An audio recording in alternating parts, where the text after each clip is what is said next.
ఇక్కడ చూస్తే అంటే మీరు గతంలో బీజేపీ నాయకుడిగా ఉన్నారు, అప్పుడు అక్కడ జరుగుతున్న పరిణామాలు మీరు చూసారు. ఇప్పుడు వైసీపీకి వచ్చిన తర్వాత అక్కడ నుంచి బయటకు రావడానికి మీకు కారణాలు ఏమైనా ఉండొచ్చు, కానీ బట్ ఈ రోజు ఇప్పుడు ఇక్కడికి వచ్చిన తర్వాత మరికొన్ని విషయాలు మీకు తెలిసి ఉండే అవకాశం ఉంది. సో నిజంగానే బీజేపీ ఆ స్థాయిలో అభివృద్ధి చేసింది, లేదా జరిగిన ప్రతి అభివృద్ధి కార్యక్రమంలోనూ బీజేపీ పాత్ర ఉంది అనుకున్న నేపథ్యం మనం చూస్తున్నాము అని అంటున్నప్పుడు ఎందుకు వైసీపీ ఫెయిల్ అయింది? ప్రత్యేక హోదాకు సంబంధించి ఒక ప్రశ్న, పోలవరం కంప్లీట్ చేసే విషయంలో మరో ప్రశ్న, ఏమంటారు సార్? ఒకటి, అందరికీ ప్యానెల్లో ఉన్న సభ్యులందరికీ నమస్కారం, వ్యూవర్స్ అందరికీ కూడా నమస్కారం.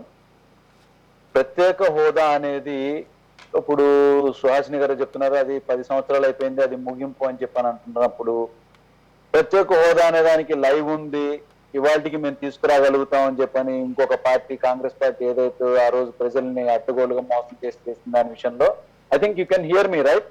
Yes yes yes right. అయితే ఇవన్నీ ఎట్లా ఉంది అంటే, మొదట నేను భారతీయ జనతా పార్టీలో ఉన్నా అవన్నీ అది నేను చూశాను, అక్కడ ఏం జరిగిందో కూడా నాకు తెలుసు.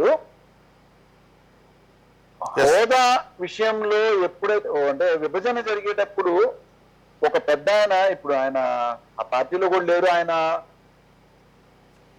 హోదా కాదు ప్రత్యేక దీనికి ప్యాకేజీకి మేము మాట్లాడాము, ప్రత్యేక ప్యాకేజీ వల్లే చాలా జరుగుతాయి అని చెప్పని ఏదైతే ఒప్పించి చేసుకుని వచ్చిన తెలుగుదేశం పార్టీకి ఇవాళ సుహాసిని గారు మాట్లాడేది ఎట్లుందంటే, మేము పొత్తు పెట్టుకున్నాం కాబట్టి ఎక్కడా కూడా నేను తెలుగుదేశాన్ని తిట్టకూడదన్న ధోరణి కనిపిస్తుంది ఆవిడ.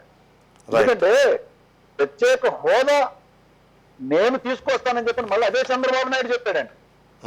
ఏది తన టర్మ్ అయిపోయే లోపల 2019 ఎలక్షన్స్ టైంలో మళ్ళా నేనే ప్రత్యేక హోదా తీసుకొస్తానండి ప్యాకేజ్ తీసేసుకున్నాక. మళ్ళా ఏం చెప్పారండి, ఆయనే ధర్నా చేసి ఒకరోజు ప్రత్యేక హోదా ఎవరన్నా మాట్లాడితే అరెస్ట్ చేయిస్తానని చెప్పని ఆయనే చెప్పాడు. అంటే ఒక్క మాట మీద కూడా స్థిమితం లేనటువంటి ఆ పార్టీతో తిరిగి మళ్ళా బీజేపీ వాళ్ళు, ముఖ్యంగా నరేంద్ర మోడీ గారనే ఒక ప్రధానమంత్రిగా కూడా కాకుండా ఒక మామూలు ఏదో ఒక పార్టీ సభ్యుడిగా వాళ్ళు ప్రవర్తించినటువంటి తీరు, ఆయన మీద దూషించినటువంటి విధానం, హోంమంత్రి గారు వస్తే ఆయన మీద చెప్పులేయించినటువంటి విధానం, అంటే ఏ పార్టీ అండతో అధికారంలోకి వచ్చాడో అధికారాన్ని అడ్డు పెట్టుకుని అడ్డగోలుగా ప్రవర్తించి ఎవరు మాట్లాడినా తనకు నచ్చిన విధంగా మాట్లాడాలి, తనకు నచ్చకపోతే అరెస్ట్ చేస్తానని చెప్పినటువంటి పార్టీకి తిరిగి భారతీయ జనతా పార్టీ ఏ ఒప్పందంతో ఇప్పుడు పొత్తులో పెట్టుకున్నారు. Right, okay. తర్వాత ఇప్పుడు రిలీజ్ చేసిన మేనిఫెస్టోలో ఎందుకు ప్రధానమంత్రి అంటే 3 పార్టీలకు సంబంధించినటువంటి ఉమ్మడి మేనిఫెస్టో అని చెప్పని అన్నారు, అది బాగుంది. కాగా ఉమ్మడి మేనిఫెస్టో కాదని ఆల్రెడీ కొట్టేశారు బీజేపీ. ఈ దీంట్లో మేము రావట్లేదు బికాస్ మాకు సెంట్రల్ కొట్టడానికని మాట చెప్తే కాదు కదండి. అంటే సెంట్రల్ మేము వేరేది ఇచ్చాము, ప్రజల్లో మేము కలిసి పోటీ చేస్తా ఉన్నారు, సపరేట్ పోటీ చేస్తున్నారు. దానికి సంబంధించి మేము ఓకే, మేము దానికి గ్యారంటీ ఇస్తాం తప్ప పోటీ చేస్తున్నప్పుడు దాంట్లో పార్ట్ కాదని బీజేపీ చెప్పేసింది ఆల్రెడీ. అయితే ఇప్పుడు వచ్చే ప్రశ్న ఏంటంటే, సరే స్పెషల్ కేటగిరీ స్టేటస్ కొద్దిసేపు మనం పక్కన పెడితే, దాని గురించి డిస్కషన్ పక్కన పెడితే, ముఖ్యమైనవి రైల్వే జోన్కు సంబంధించో లేకపోతే ఇవాళ పోలవరం కంప్లీషన్ సంబంధించో అది కేవలం వైసీపీ పార్టీ ఒక అసమర్థత తప్ప కేంద్ర ప్రభుత్వం నుంచి రావాల్సిన అన్ని నిధులు వచ్చాయి, అన్ని పనులు అయిపోయాయి అన్నది కదా ఇవాళ బీజేపీ చెప్తుంది. ఎలా దానికి ఏమన్నా ప్రూఫ్ వచ్చి నిధులు కేటాయించేశారని చెప్పానంటే, అదేమి వాళ్ళు ఎట్లాగో నిధులు కేటాయించడం అనేది ఒకటేసారి చేయలేదు. వాళ్ళు ఇన్స్టాల్మెంట్స్ గా సిచ్యువేషన్స్ ని బట్టి డెవలప్మెంట్ ని వాళ్ళు కూడా చెక్ చేసుకుంటూ చూసుకుని ఎక్కడ వరకు అయితే దాని యొక్క నెసెసిటీ నీడ్ ఉందో ఆ విధంగానే వాళ్ళు రిలీజ్ చేస్తూ వెళ్ళారు.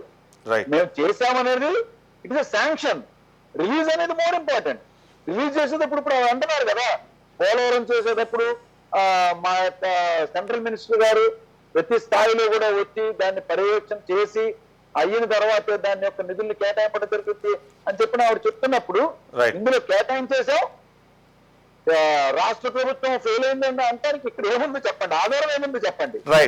కేటాయించిన తర్వాత అక్కడ ఫస్ట్ 10% ఇస్తారు, yes the work has been started, అయిన తర్వాత వర్క్ అయింది కాబట్టి ఇంకో 10% ఇద్దాము, అట్లా ఉండాలి. కానీ కేటాయింపుకిను ఆ యొక్క నిధుల యొక్క విడుదలకి చాలా తేడా ఉంది. అది ఆ విషయాలు వాళ్ళు తెలుసుకుంటే చాలా మంచిది.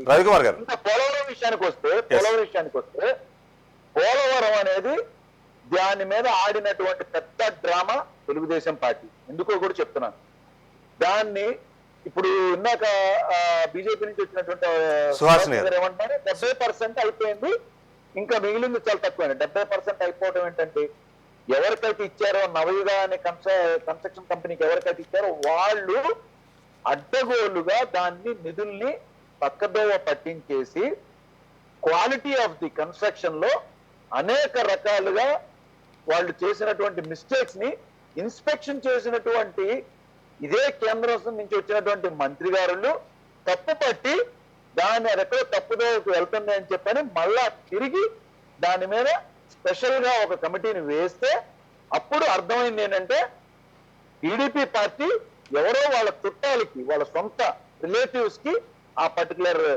శాంక్షన్ అనేది ఆ కాంట్రాక్ట్ అనేది ఇవ్వడం జరిగింది, దానిలో చాలా అవకతవకలు జరుగుతున్నాయి అని చెప్పని ఆ కమిటీ ద్వారా తెలుసుకున్నాక అప్పుడు మళ్ళా మేము వచ్చిన తర్వాత వైఎస్ఆర్సీపీ వచ్చిన తర్వాత రివర్స్ టెండరింగ్ లో చాలా క్లియర్ గా ఎవరెవరైతే ఏం చేశారో అని చెప్పని వాళ్ళని ముందు బయటికి పంపించేసేసి ఇంతకుముందు ఉన్న కాంట్రాక్ట్ మళ్ళా తిరిగి మళ్ళా స్పెషల్ గా టెండర్ వేయించి దాని వర్క్ స్టార్ట్ చేస్తూ రియల్ గా వచ్చినటువంటి ఫండ్స్ ని ప్రాపర్ గా యూటిలైజ్ అయ్యే విధంగా చేశారు.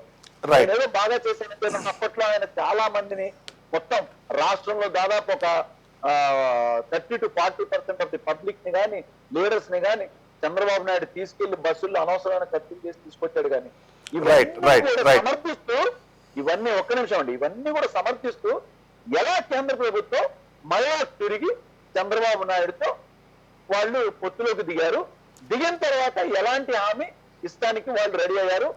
మేనిఫెస్టోలో మాకు సంబంధం లేదంటే చాలా తప్పండి అది.